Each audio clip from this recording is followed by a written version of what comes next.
10 सालों के लंबे इंतजार के बाद जम्मू कश्मीर में विधानसभा के चुनाव संपन्न हुए। विधानसभा चुनाव में नतीजों के आधार पर देखा जाए तो नेशनल कॉन्फ्रेंस और कांग्रेस पार्टी का गठबंधन प्रचंड जीत के साथ सरकार बनाता हुआ नजर आ रहा है। एसपीएन 9 न्यूज पर दिखाए गए एग्जिट पोल के सटीक आंकड़ों के आधार पर आपने देखा कि जम्मू कश्मीर में किस तरीके से यहां पर नेशनल कॉन्फ्रेंस और कांग्रेस पार्टी सत्ता में वापसी करती हुई नजर आ रही है। 2 दिन पहले हमने जो सटीक आंकड़े आपके पास पेश किए उन पर मोहर लगती हुई नजर आ रही है और जिस तरीके से यहां पर जबरदस्त जीत हासिल की है कांग्रेस पार्टी और कहीं ना कहीं नेशनल कॉन्फ्रेंस ने, वो ये दर्शाता है कि जम्मू कश्मीर में धरातल के मुद्दे जो जुड़े हुए थे और उनसे यहां पर लोगों को प्रभावित करने की कोशिश उमर अब्दुल्ला, फारूक अब्दुल्ला और राहुल गांधी के द्वारा की गई। कहीं ना कहीं जम्मू कश्मीर में लोग एक बड़े परिवर्तन की ओर बाहर निकल करके आए और रिकॉर्ड 65% से अधिक मतदान भी देखने को मिला। लेकिन देखना यह होगा कि अब भारतीय जनता पार्टी किस तरीके से विपक्ष की भूमिका जम्मू कश्मीर में निभाती हुई नजर आएगी, क्योंकि जिस तरीके के प्रदर्शन की उम्मीद बीजेपी को थी वैसा प्रदर्शन नहीं रहा। कश्मीर घाटी में काफी निराशा का माहौल देखने को मिला बीजेपी के लिए और जिस तरीके से उनके उम्मीदवार भी कम संख्या में यहां पर उतरते हुए चुनावी मैदान में नजर आए, जाहिर तौर पर कहीं ना कहीं जो उप राज्यपाल की विशेष अधिकार क्षेत्र की शक्तियां थी उसको आधार मानते हुए बीजेपी यहां पर सरकार बनाने के सपने देखती हुई नजर आ रही थी। इन तमाम पहलुओं पर चर्चा करेंगे। न्यूज रूम में मेरी मौजूदगी है, अमन जी मेरे साथ मौजूद हैं। अमन जी, एसपीएन 9 न्यूज पर दिखाए गए एग्जिट पोल उसी पर मोहर लगती हुई नजर आ रही है। जम्मू कश्मीर में यहाँ पर कहीं ना कहीं कांग्रेस और नेशनल कॉन्फ्रेंस के लिए खुशी का माहौल, जबकि हरियाणा में निराशा। कांग्रेस को किस तरीके से देखते हैं? बिल्कुल आपने सही कहा, आंकड़ों का जिक्र आपने किया तो हम लोगों ने जिस तरह सर्वे किया था, लोगों के से बात की थी, उसके आधार पर लगभग 40 से 45 सीटें हमने कांग्रेस को दी और 50 के आसपास का आंकड़ा है। वहीं बीजेपी की बात करें तो 30 के आसपास सीटें दी और पीडीपी की बात करें तो 3 के आसपास सीटें दी और लगभग जो हमारे आंकड़े हैं वो सटीक कह सकते हैं, कहे जा सकते हैं। लेकिन इसके अलावा अगर हम यहाँ पे पूरे के पूरे माहौल को देखें तो बीजेपी ने भरसक प्रयास किया कि जम्मू कश्मीर में उनको एक अच्छा कह सकते हैं यहाँ पर जो बहुमत है वो मिलता हुआ दिखाई पड़े। लेकिन जिस तरह से जम्मू की बात करें तो बीजेपी को काफ़ी हद तक कहा जा सकता है कि लगभग 29 सीटें, जैसा हम आंकड़ों में भी देख सकते हैं यहाँ पर अगर हम देखें तो जिस तरह से नेशनल कॉन्फ्रेंस को 41 में से जितने वो गए हैं उसमें से लगभग 51 में से 41 सीटें मिली हैं। बीजेपी को भी कोई खराब नहीं कहेंगे, जम्मू में 29 सीटें उनको मिलती हुई नजर आ रही हैं। सियासी तौर पर कांग्रेस पार्टी के लिए निराशाजनक कहा जा सकता है, क्योंकि 32 सीटों में से अगर आप 6 जीतते हुए दिखाई पड़ते हैं तो कहीं ना कहीं सवाल आपके ऊपर उठते हैं कि भाई क्या और ज़्यादा मेहनत नहीं की जानी चाहिए थी। उमर अब्दुल्ला ने यही बात कही थी कि राहुल गांधी को पहले से अपना चुनावी अभियान शुरू करना चाहिए था। लेकिन इन सब के बावजूद अगर बहुमत में एनसी और कांग्रेस पार्टी है तो ये अपने आप में बताता है कि बीजेपी की कोशिश जो है वो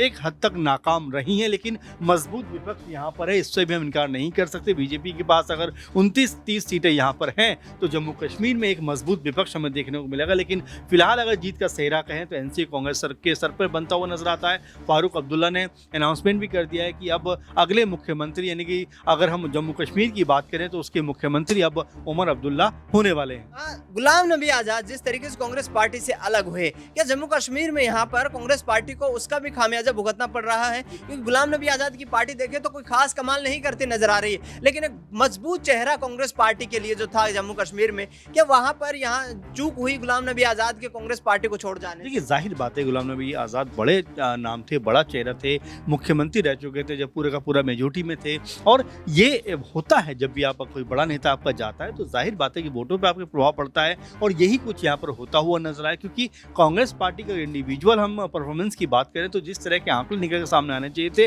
वैसे आंकड़े नहीं है। 6 सीटों पर भले ही वो चुनाव जीते लेकिन ये कोई बहुत बड़ा आंकड़ा नहीं है। ऐसे में जो एनसी है वो लगातार उनके ऊपर एक प्रभाव कह सकते हैं करती हुई नजर आई। क्योंकि यहाँ पर अगर आंकड़ों में भी देखें तो लगभग जो निर्दलीय हैं वो भी 7 सीटों पर है और अगर 41 सीटों पर अगर कह सकते हैं नेशनल कॉन्फ्रेंस आगे है तो अगर कांग्रेस उससे हटती भी है तो कहीं ना कहीं बहुमत में वो आ सकती है, क्योंकि निर्दलीय लोग जो है वो समर्थन कह सकते हैं नेशनल कॉन्फ्रेंस को दे सकते हैं। आखिरी सवाल रहेगा, इंजीनियर रशीद जो एक बड़ा चर्चा का केंद्र बने रहे लेकिन उनकी पार्टी यहाँ पर जम्मू कश्मीर में जो है धरातल पर कुछ भी कमाल दिखाती हुई नजर नहीं आ रही है। क्या बीजेपी की तरफ से एक परसेप्शन बनाया गया जिसके आधार पर नेशनल कॉन्फ्रेंस और कांग्रेस को बैकफुट पर लाया जाए? देखिए जाहिर बात है कि तमाम तरह से ऐसा होता है। अब देखिए आप जिस तरह बीएसपी चुनाव में पहुंच जाती है, आम आदमी पार्टी चुनाव में पहुंच जाती है हरियाणा में, तो बिल्कुल छोटे छोटे जो वोट बैंक है वो भी एक बड़ी हार में तब्दील कर सकते हैं। आप देखिए अगर वोटों का औसत देखा जाए तो जाहिर बात है कि यहाँ पर जो बीजेपी है उसके पास हाँ हुआ है और जाहिर बात है इसको मानना भी पड़ेगा। कांग्रेस पार्टी की बात यहाँ पर इसलिए भी करना जरूरी हो जाता है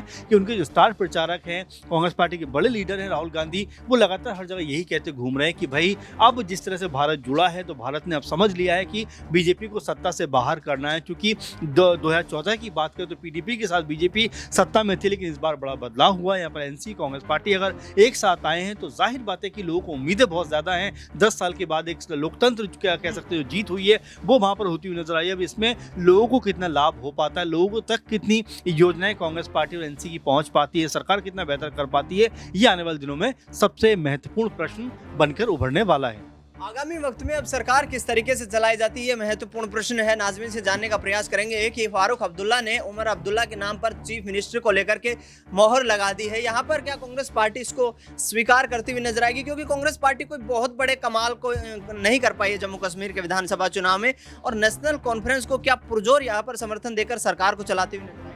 देखिए, ये कहीं ना कहीं रुझान ही सामने आ रहे हैं। ये जो परिणाम में तब्दील हो जाएंगे कुछ ही देर में, किस तरीके से जम्मू कश्मीर में कांग्रेस पार्टी को हार का सामना करना पड़ रहा है। जम्मू कश्मीर में जहां एनसी और कांग्रेस पार्टी गठबंधन के रूप में देखने को मिल रहे हैं, लेकिन आप देखिए कांग्रेस पार्टी खुद 6 सीटों पर मात्र सिमटती हुई नज़र आ रही है। भारतीय जनता पार्टी की बात करें तो 29 सीटों पर बढ़त बनाती हुई दिखाई दे रही है। तो ये कहीं ना कहीं साबित होता है कि भारतीय जनता पार्टी ना सिर्फ हरियाणा विधानसभा चुनाव में बल्कि जम्मू कश्मीर के विधानसभा चुनाव में भी आगे निकल चुकी है, जिसका सबसे बड़ा नुकसान यहाँ पर पीडीपी को भी होता हुआ नजर आएगा, एनसी को भी होता हुआ नजर आएगा, कांग्रेस पार्टी को और तमाम अन्य दलों को भी होते हुए नजर आएंगे। क्योंकि उत्तर प्रदेश की भी कई राजनीतिक पार्टियां बीजेपी से अलग हटकर चुनावी मैदान में उतरती हुई नजर आई थी, जबकि एनडीए के सहयोगी दलों के रूप में देखी जाती हैं। तो ये सबसे बड़ा एक झटका है कि भारतीय जनता पार्टी से अलग हटना या भारतीय जनता पार्टी का साथ ना देना